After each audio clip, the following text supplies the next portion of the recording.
Brighton luar biasa banget melawan Manchester City. Jadi sebelum pertandingan kemarin itu, Manchester City punya rekor kemenangan 12 kali menang berturut-turut. Jadi di pertandingan ke-13 kemarin di Brighton, Brighton bisa menghentikan rekor kemenangan itu. Itu luar biasa banget. Oke, 12 loh ya. 12 udah menang berturut-turut. Cuma Brighton yang bisa ngestopin Manchester City. Kita harus acungin jempol buat Roberto De Zerbi. Ada satu statistik lagi yang lumayan impresif. Brighton bisa melesatkan 20 tendangan dibandingkan Manchester City 13. Manchester City cuma 13, Brighton 20. Brighton sudah menempati posisi teratas di mana mereka melesatkan tendangan terbanyak melawan City di seluruh Premier League musim ini. Mereka nomor satu, di mana mereka bisa mempunyai shot terbanyak melawan City. Bayangin aja, ada satu tim yang ternyata lebih agresif lagi daripada Manchester City, dan mereka nggak punya pemain dengan seharga 100 jutaan. Mereka nggak perlu. Rata-rata pemain mereka itu umurnya 20-21an. Mereka nggak perlu pemain world class, tapi mereka punya output yang luar biasa. Ini inspirasi banget buat kita-kita ya. Mungkin kita-kita yang ingin menjadi businessman, ini bisa menjadi pelajaran yang baik buat kita. Kalau dalam hidup, nggak semuanya itu butuh duit. Hanya perlu semangat, drive, dan keyakinan diri. Seperti pemain-pemain Brighton ini. Walaupun mereka pemain muda, mereka yakin mereka bisa menyamai pemain-pemain world class. World class itu hanyalah label. Oke. Kalau kita ngomongin kualitas, coba buktikan di lapangan. Itulah message yang gue dapatkan dari pemain-pemain Brighton kemarin ini. Jadi Brighton ini gayanya ini sangat songong ya. Songong di arti katakan yang baik ya. Bukan songong yang jelek, tapi yang sangat baik. Mereka tahu mereka menghadapi tim seperti Manchester City yang baru dianugerahkan Champions of the Premier League, ya kan? Mereka tahu begini, mereka bukannya merasa terintimidasi, tapi malah mereka merasa ingin menunjukkan diri kalau mereka bisa menyeimbangi permainan mereka. Gaya Roberto De Zerbi ini itu lumayan jelas. Taktiknya ini sangat beresiko. Punya sifat resiko yang tinggi. Karena mereka itu ingin memancing pemain lawan untuk melakukan high pressing ke mereka. Ke pemain back-back mereka seperti Lewis Dunk, Joel Veltman, dan juga kipernya Jason Steele. Mereka sengaja ketika mereka pegang bola, mereka pegang bolanya itu agak lama. Jadi supaya menarik pemain-pemain Manchester City untuk melakukan high pressing. Nah, ketika pemain-pemain high pressing ini sudah masuk ke kotak penalti Brighton, pemain seperti Lewis Dunk akan coba untuk melakukan passing yang penetrasi ke depan. Nah, kalau taktik ini berhasil, ketika bola ini sudah dioper ke depan, pemain seperti Kaoru Mitoma, Evan Ferguson, Julio Enciso, mereka akan mendapatkan space yang jauh lebih banyak. Akhirnya mereka bisa mendapatkan counter attacking. Begitulah kira-kira. Gue bukan master dalam soal taktik, tapi kalau ngomongin singkatnya seperti itulah. Dan mereka melakukan hal yang sama dengan City. Bayangin aja, mereka melakukan taktik yang sangat beresiko ini ya, memancing pemain seperti Erling Haaland yang seperti ikan hiu ya, tenaganya, badannya, dan kalau akhirnya kerebut bola, ampun deh. Tapi mereka tetap bermain dengan sangat kalem. Ini gaya permainan yang sangat mirip dengan Manchester City. Jadi mungkin kalian bisa bilang, apakah Brighton ini cuma copas aja dari Manchester City? Bisa juga, bisa juga. Gue mungkin agak merasa memang Brighton agak mencopas dari City. Ya. Tapi banyak sekali tim yang mencopas City, tapi belum tentu berhasil. Gitu. Tapi Brighton tuh berhasil. Berhasil dengan pemain-pemain muda. Itu yang gue maksud di video kali ini. Dengan pemain muda dan juga pemain yang paling bernilai cuma 6 jutaan. Paling nggak sampai 20 jutaan deh. Tapi mereka bisa menghasilkan quality yang sama dengan Manchester City. Ini kenapa gue bilang kalau Brighton itu memang pantas masuk ke Europa League. Gue seneng banget mereka bisa masuk ke Europa League. Karena kalau kita lihat ya, Real Madrid gagal. Modric dan Kroos bingung ketika Manchester City melakukan high pressing ke mereka. Pemain kayak Joshua Kimmich, Leon Goretzka, mereka juga bingung lawan Manchester City. Mereka berdua out. Tapi Brighton kelihatannya malah lebih confident melawan City. Kalau gue bilang Brighton itu malah gak cuma pantas masuk ke Europa League. Mereka kalau ditaro di Champions League, gue bilang mereka itu tetap bisa menandingi sebagian besar klub-klub yang bermain di sana. Arsenal sama Arteta kayaknya memang belum puas ya dengan Gabriel Jesus dan juga Zinchenko. Bahkan Joao Cancelo dan Gundogan pun mereka incar. Mereka itu mau bikin Arsenal seperti mini Manchester City. Arteta menjadi mini Pep Guardiola. Ini salah satu alasan kenapa gue kurang srek ya sama Arsenal di tahun-tahun belakangan ini. Soalnya dari gayanya Arteta ya, cara manajemennya mereka itu, mereka seperti ingin membentuk Arsenal seperti Manchester City. Gue gak masalah sih sebetulnya ya, cuma gue kan dulu kan pernah kuliah juga gitu ya. Gue gak suka yang namanya plagiarisme, begitu. Ini mungkin bukan plagiarisme, tapi kelihatannya Arteta itu masih belum punya stylenya dia sendiri gitu loh. Gue mau ya banyak variasi di semua pelatih Premier League. Jadi gue bisa lihat, oh dia gaya sepak bolanya seperti ini. Oh si Sam Allardyce gaya mainnya tuh umpan panjang, seru gitu kan. Beda-beda taktiknya. Tapi kalau Arteta cuma ngikutin Pep Guardiola, gue ngerasanya agak serak aja. Kayaknya agak sedikit copy paste banget gitu loh. Dan hasilnya ya di tahun ini hasil copy paste juga.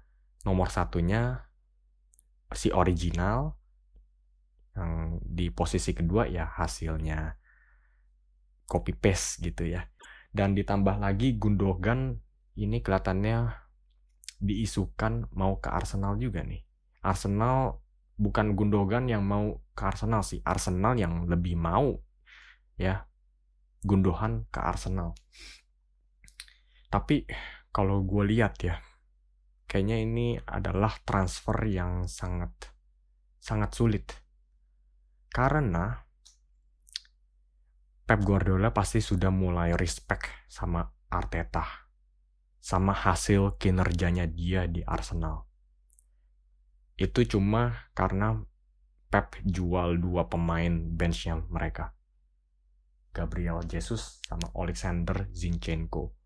Kalau ditambah lagi Joao Cancelo, aduh kok gue ngomongin Cancelo, tapi dia juga salah satu pemain yang diincar Arsenal. Kalau mereka jual Gundogan, ya pemain kuncinya City, Pep pasti udah ngerti Arsenal ini bisa menjadi lebih berbahaya lagi, sesuatu yang tidak diinginkan oleh Pep Guardiola. Begitu, apalagi Gundogan adalah kaptennya City ya. Di pertandingan melawan Everton ya, di mana City itu dianggapnya bakal melakukan slip up atau kepleset di Goodison Park. Itu gue juga ada perasaan kayaknya nih City bisa slip up di Goodison Park. Tapi karena ulahnya Gundogan dengan 2 gol, 1 assist, akhirnya City menang dengan mudah 3-0.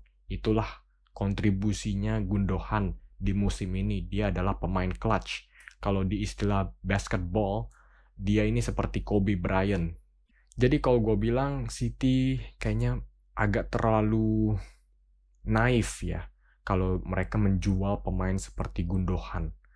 Tapi yang menjadi masalah buat City adalah City itu nggak pernah menawarkan kontrak lebih dari 1 tahun untuk pemain di atas 30. Contohnya itu Fernandinho kemarin. Ditawarkan cuma 1 tahun, 1 tahun, 1 tahun. Gundogan juga kelihatannya bakal ditawarkan 1 tahun. Tapi Gundogan sebagai pemain kunci, dia pasti merasa egonya lebih tinggi. Dia pasti merasa, gue lebih deserve lebih dari 1 tahun. Gue lebih mau 2 tahun. Kira-kira begitu.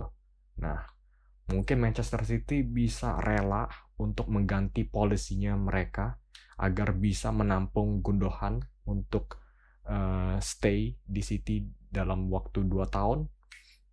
Karena mengingat si Gundogan ini bukan pemain biasa ya, pemain spesial. Tapi kalau gue bilang, kalau memang City akhirnya gagal ya mengikat Gundogan dan akhirnya harus menjual dia, kayaknya Arsenal juga bukan prioritas pertama. Kayaknya dia pasti akan coba dirasuk-rasukin. Gundogan, lu jangan ke Arsenal ya. Lu mendingan ke Barcelona aja, jauh-jauh lu dari Premier League. Nah, ada berita seru nih, seru banget nih buat fans Manchester United. Neymar mau ke Manchester United. Wih, Neymar lu seksi banget coy. Hehehe. Pasti itu yang kalian pikirkan kan. Tapi lu lupa sama Cristiano Ronaldo. 2 tahun lalu itu hasilnya gimana? Nah, dia lari ke Piers Morgan. Nah, Neymar. Neymar lagi. Lu mau Neymar lagi. Jadi kalau menurut gue ya, Neymar itu perasaannya tuh kayak apa ya? Kayak seperti transfernya Ronaldo gitu ya. Namanya itu keren, seksi banget. Tapi kalau kita lihat di dressing room, dia itu punya efek samping yang lumayan besar dalam hal negatif ya, bukan hal positif. Sungguh disayangkannya di sana saja.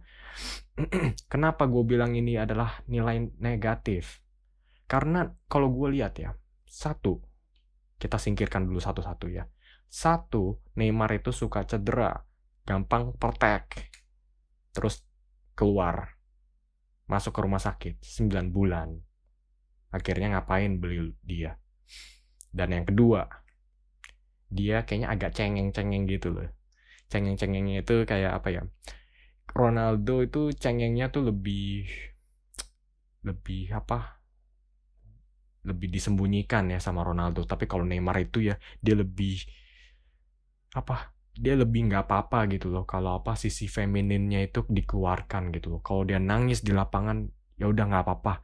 Gue pengen seluruh dunia itu ngelihat gue cengeng gitu. Gue pengen seluruh dunia itu bisa lihat isi hati gue itu seperti apa begitu. Tapi kalau Manchester United lihat pemainnya kayak begitu, apaan sih nih orang? Aduh, gue mau Neymar yang keren, yang bisa joget-joget samba di lapangan. Gue nggak pengen lihat lu nangis. Gue nggak perlu. Kalau Neymar itu ekspektasi sama realita itu memang jauh kebanting. Itu loh. Karena kita lihat, memang kalau dari skill ya, Neymar itu selalu bagus. Bagus. Tapi kalau di masa-masa yang bagus, ketika fansnya lagi nyanyiin nama dia lagi memang lagi top form, atau dia baru nyampe di klub barunya, sorry, suara gue tiba-tiba ngilang gitu. Kalau dia mainnya lagi bagus di apa di awal-awal musim ya, ketika dia baru datang ke satu musim, dia kelihatannya memang superstar nih. Tapi ketika form klubnya itu udah mulai ngedrop, dia mulai kecapean, ada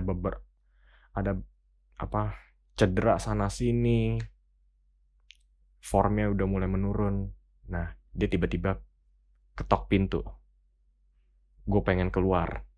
Nah, Manchester United, lu mau gimana? kalau Neymar minta keluar di tengah-tengah musim. Itu bisa banget terjadi sama yang namanya Neymar.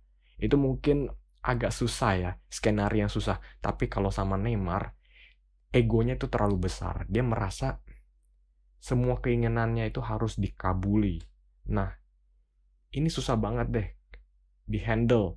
Walaupun Ten Hag itu memang tipe manajer yang sangat disiplin ya, yang sangat memperhatikan semua pemainnya itu nggak bisa seenak jidat gitu ya. Tapi kalau yang namanya Neymar sudah mulai bertingkah begitu ya, itu bisa ada efeknya ke ruang ganti Manchester United.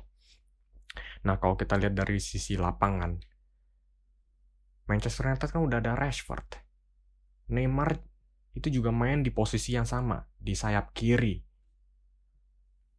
Jadi, udah ada Rashford, ngapain beli Neymar lagi? Itu satu-satunya. Ya.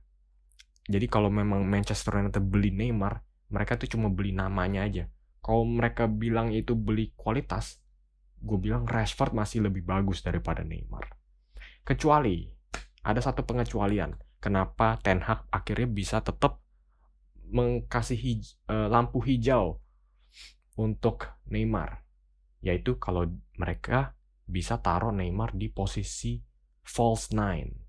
Jadi di posisi striker ini kan masih kosong nih, masih loyo nih. Masih cuma ada Anthony Martial yang kadang minggu ini main bagus, minggu depan jeblek, masuk ke rumah sakit. Dan juga ada juga Wout Weghorst yang larinya pelan banget. Nah, ada juga yang namanya Harry Kane nih yang mungkin masih bisa digayat sama Manchester United. Tapi Harry Kane lagi ya. Ini yang bikin gue empat sama Harry Kane. Ya, pemain berkelas dunia, tapi mainnya di Spurs dan masih happy-happy aja lagi. Umurnya sebetulnya udah 30. Bisa pindah ke tim kayak Barcelona, Real Madrid, Chelsea, Manchester United, Manchester City sebelum Erling Haaland kemarin itu. Tapi tetap dia stay di Spurs dan happy-happy aja dia. Ya, itu mungkin memang personal choice ya. Tapi gua tuh nggak suka sama wasted talent atau bakat yang terbuang. Nah, Harry Kane di Tottenham Hotspur itu adalah bakat yang terbuang. Jadi posisi nomor 9 ini masih tanda tanya banget buat Manchester United. Tapi kalau si Ten Hag tiba-tiba melihat ada kesempatan buat Neymar di posisi false nine. Soalnya Ten Hag ini nggak cuma pengen striker yang bisa mencetak gol, tapi dia juga mau striker yang bisa bermain sebagai playmaker atau nomor 10. Begitu. Jadi yang mempunyai dua peran ini jadi satu, 2 in 1 istilahnya begitu. Nah, mungkin Neymar bisa mengisi peran ini buat Manchester United. Bisa aja terjadi. Tapi yang tadi gue bilang itu, ya, mau seberapa bagusnya Neymar, ya, yang satu dia gampang cedera dan yang kedua dia terlalu cengeng. Oke guys, sampai di sana aja video hari ini. Semoga kalian enjoy. Oke, kalau kalian enjoy, kalian bisa kasih like, klik the like button and hit the subscribe. Oke.